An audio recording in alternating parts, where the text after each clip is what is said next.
പ്രഖ്യാപിച്ചു. യുവനേതാക്കളെ പരിഗണിക്കാൻ ജോസ് കെ മാണി മാധ്യമങ്ങളെ കാണുന്നു. കേരള കോൺഗ്രസിനുണ്ടായിരുന്ന രാജ്യസഭാ സീറ്റിൻ്റെ ടേം തീരുന്നത് ജൂലൈ 1-ാം തീയതിയാണ്. ആ രാജ്യസഭാ സീറ്റ് കേരള കോൺഗ്രസ് തന്നെ നിലനിർത്തട്ടെ എന്നുള്ള തീരുമാനമാണ് ഇടതുപക്ഷ ജനാധിപത്യ മുന്നണി എടുത്തിരിക്കുന്നത്. ഈ രാജ്യസഭാ സീറ്റിൽ കേരള കോൺഗ്രസിന് അർഹമായ അംഗീകാരമാണ് ഇതിൽ കൂടെ ലഭിച്ചിരിക്കുന്നത് എന്ന് ഞങ്ങൾ കരുതുന്നു.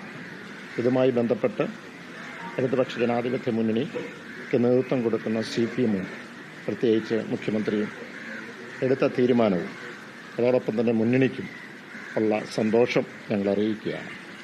ഇപ്പോൾ പാർലമെൻ്ററി പാർട്ടി യോഗം ഇവിടെ കൂടിയിരുന്നു. അതിൻ്റെ വിശദാംശങ്ങൾ മന്ത്രി റോഷി അഗസ്റ്റിൻ സംസാരിക്കും.